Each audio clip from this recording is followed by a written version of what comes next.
Hello students, exercise 7.1 question number 5 की तरफ बढ़ते हैं। Find the probability distribution of number of success in 2 tosses of a die.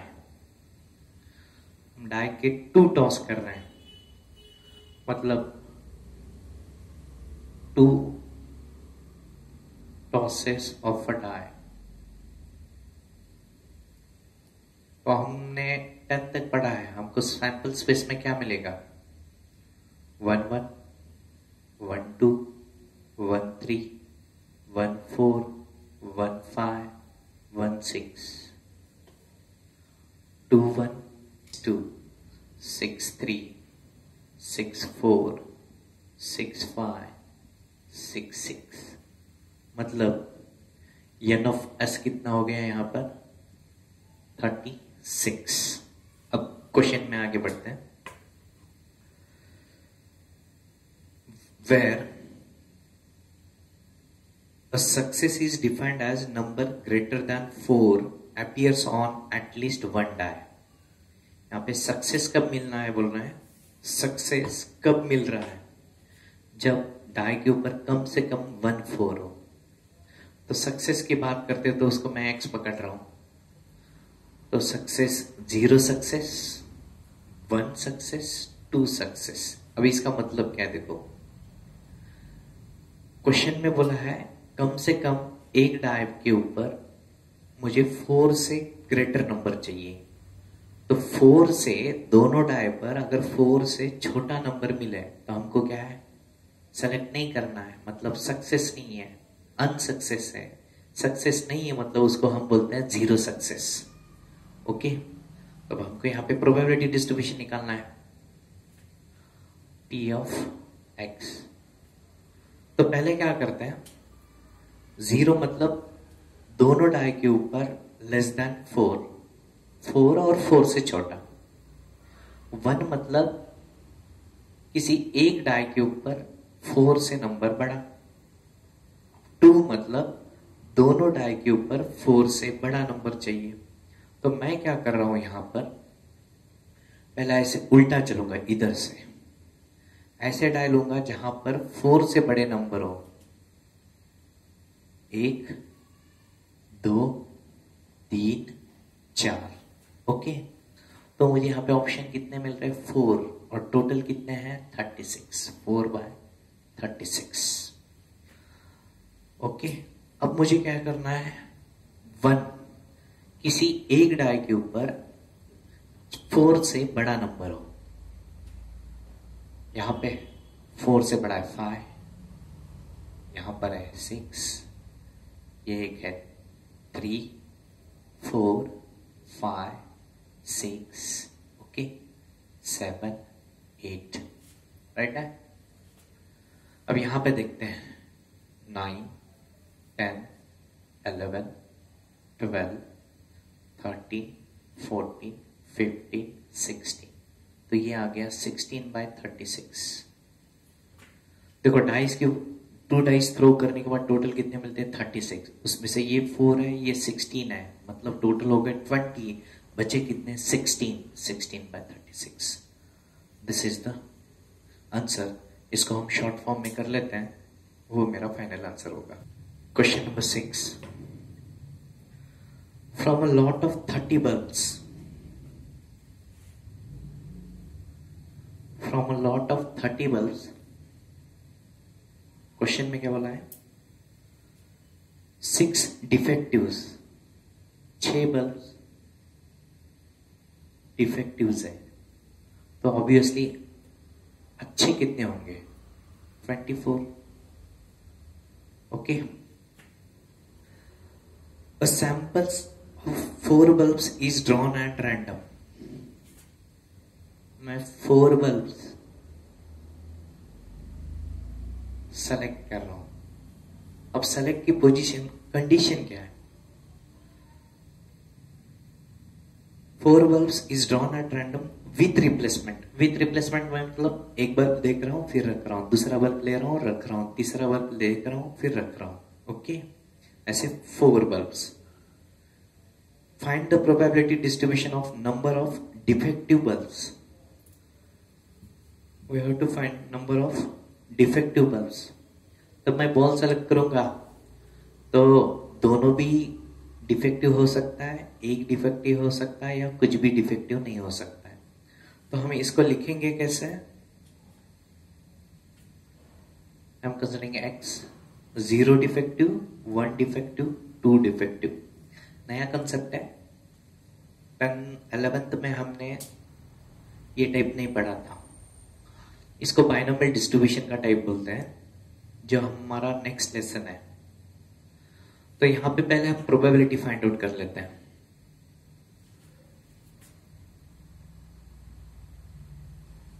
Probability of defective bulb.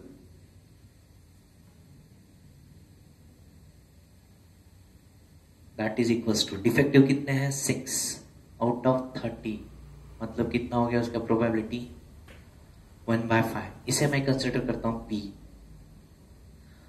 तो यहां पे दो ही कंडीशन है, एक तो डिफेक्टिव बल्ब सेलेक्ट करो या अच्छा वाला. तो Q क्या होगा? नॉन डिफेक्टिव होगा.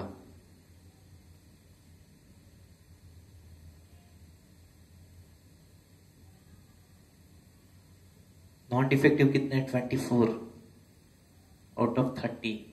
6 4 6 5. ओके.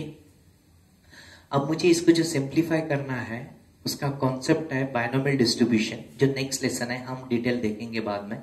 उसका एक ही फॉर्मूला है, NCR T⁻R Q⁻N-R. Okay. Using this concept we have to simplify. अब सिंप्लीफाई करना है. अब क्वेश्चन में पहला है 0 डिफेक्टिव बल्ब. मैं टोटल 4 बल्ब सेलेक्ट कर रहा हूं, तो मेरा n का वैल्यू होगा 4. ओके. अब ये 4 में से मुझे कितना डिफेक्टिव चाहिए? 0 डिफेक्टिव चाहिए. n है 4, r मेरा होगा 0, 4c 0. p मुझे पता है 1/5. 1/5. r कितना है मेरा यहाँ पे? ये r 0. 4/5. n minus r. n मतलब 4 है, 4 में से 0 माइनस किया 4. 1 के लिए condition 4c1 1/5 raised to 1. 4/5 raised to 4 minus 1 3. और 2 के लिए होगा 4c2 1/5 raised to 2. 4/5 raised to 2. Okay. मतलब इसको ठीक लिख लेते हैं. 0 1 2. अब इसको सिंप्लीफाई करते हैं. 4c0 कॉम्बिनेशन का part, it's value is 1. Power 0 है, इसका आंसर 1. मतलब ये डिस्ट्रीब्यूशन हो गया 4/5 रेज टू 4.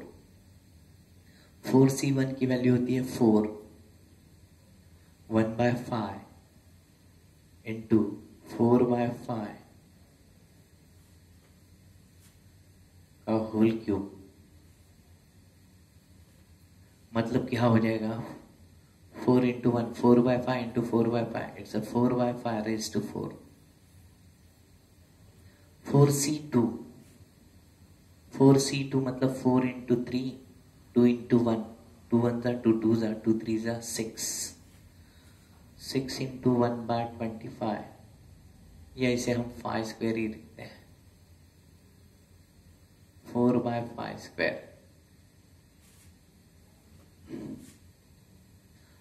इसको सिंप्लीफाई करना है तो 4 स्क्वायर 16 16 6 96 by 5 raised to 4. इसका प्रोबेबिलिटी डिस्ट्रीब्यूशन ही आ जाएगा. Are you getting? Number 7. Okay.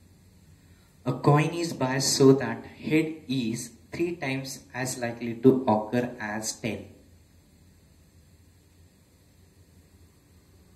Information बोला है. हेड मिलने की प्रोबेबिलिटी टेल मिलने के प्रोबेबिलिटी से 3 टाइम्स है. मतलब मैं अगर कंसिडर करूं probability to get tel,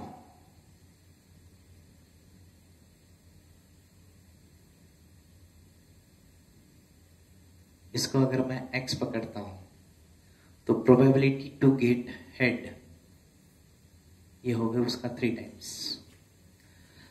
probability mass function में कंडीशन क्या होती है, टोटल प्रोबेबिलिटी का सम 1 होता है। यहाँ पे दो ही ऑप्शन है, एक टेल मिलना और एक हेड मिलना, तो इन दोनों की प्रोबेबिलिटी का एडिशन कितना होना चाहिए, 1। तो 4x is equals to 1, x is equals to 1/4। Me p I am considering p as a probability of tail, तो p क्या हो गया मेरा 1/4 q, टेल मिलने की प्रोबेबिलिटी, ये हेड मिलने की, ये हो गया 3/4। ओके, अब आगे इसके, if a coin is tossed twice, coin कितने बार टॉस कर रहे हैं हम, 2 बार।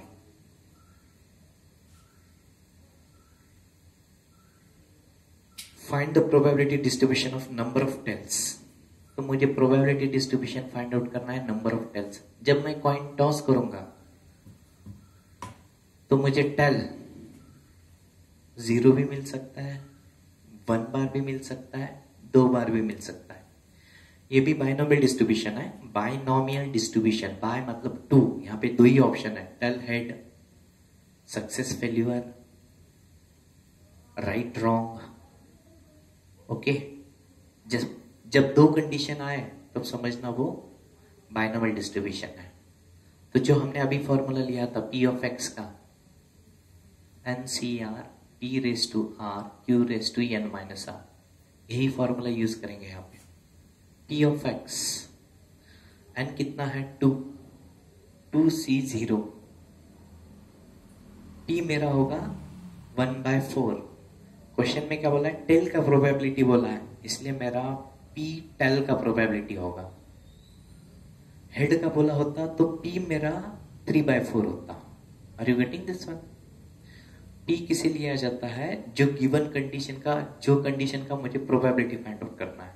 ओके, क्वेश्चन में टेल का प्रोबेबिलिटी चाहिए तो मुझे टेल की प्रोबेबिलिटी को p कंसीडर करना है, हेड को q। तो ये फॉर्मूला से p का वैल्यू 1/4 रेस टू 0, q का वैल्यू 3/4 रेस टू 2। सिमिलरली 1 के लिए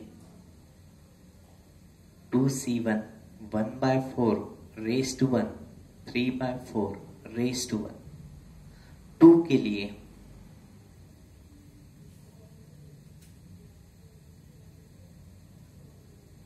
2c2, यहां लिखता हूं 1/4 रेस टू 2, 3/4 रेस टू 0। अब इसे सिंप्लीफाई करो तो मेरा p ऑफ x का वैल्यू क्या होगा, 2c0, इसका वैल्यू 1, पावर 0 है 1, 3/4 स्क्वायर दैट इज 9/16, 2c1 का वैल्यू 2, 1/4, मतलब इनका मल्टीप्लीकेशन करता हूं, 2 × 1 2, 2 3 जा 6, 6/16, 2c2 का वैल्यू 1 होता है। ओके, पावर 0 है, इसका आंसर 1, ये हो गया 1/16। बाइनोमियल डिस्ट्रीब्यूशन का टाइप है, नेक्स्ट चैप्टर में अपन टोटल क्लियर करेंगे। और ये are you getting? Question number 8,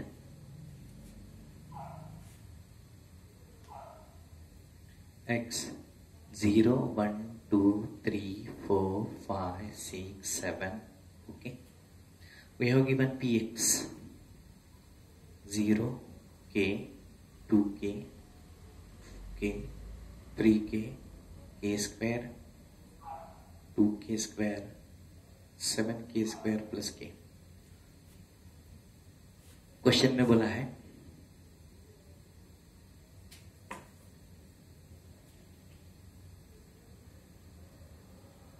find k, second one p of x less than 3, p of x greater than 4। ये वैल्यूज मुझे फाइंड आउट करना है।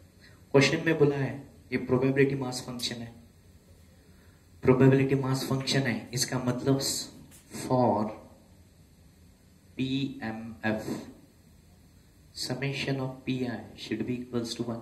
सभी प्रोबेबिलिटी का एडिशन कितना होना चाहिए? 1। K plus 2K 3K 5K 8K plus this 9K plus K square plus 2K square plus 7K square, it's 10K square. इन सब का एडिशन कितना होना चाहिए? 1। स्टैंडर्ड फॉर्म में लेता है 10K square plus 9K minus 1 is equals to 0। It is a quadratic equation. 10 1 जा 10 and 10 minus 1 is 9, so I am factorizing it as 10K square plus 10K minus K minus 1, first 2 last 2, 10K is common, K plus 10 minus 1 is common, K plus 1. That means K plus 10K minus 1 is equals to 0. Sorry, K plus 1 है। K plus 1 is equals to 0, 10K minus 1 is equals to 0, K is equals to minus 1, K is equals to 1 by 10। हमने देखा है कि probability कभी negative नहीं आती। अगर K की वैल्यू यहाँ पे मैं -1 डाल दूँ तो प्रोबेबिलिटी क्या हो जाएगी? माइनस। ये नहीं चलेगा, तो इसको हम रिजेक्ट करते हैं। K का value 1 by 10, 1 by 10, 2 by 10, 2 by 10, 3 by 10, probability 0 to 1 including 0 and 1 होती है, तो ये वैल्यू चलेगी। तो K का वैल्यू मिल गया। Now P of x less than 3, less than 3 मतलब 3 से नीचे, तो 2 1 0 इन सब की एडिशन करता है, तो ये क्या हो? इनको इन सब की probability 0 plus K plus 2K है, that is 3K, that is 3 by 10. Okay, P of x greater than 4, तो 5 6 7 का एडिशन करना, उसके अंदर K की वैल्यू रिप्लेस करना और फाइंड आउट करना, ये आप कर लेना। ओके, नंबर 9 के अंदर हमको दो वैल्यूज फाइंड आउट करने हैं, एक एक्सपेक्टेड वैल्यू और दूसरा वेरिएंस। इसका थोड़ा थ्योरी देख लेंगे। आप सबको थ्योरी शॉर्ट आउट करके अलग नोटबुक में रखना है। ओके, तो एक्सपेक्टेड वैल्यू होता है यहां पर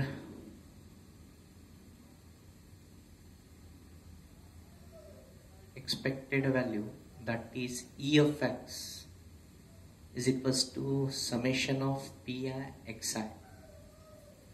एक्सपेक्टेड वैल्यू को हम दूसरा बोलते हैं मीन, जो हमने पढ़ चुके हैं।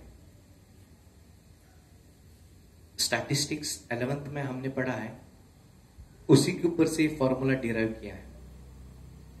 तो मीन का हमने formula stat according to stat, mean का फॉर्मूला है वहां पर summation of FI XI by summation of FI।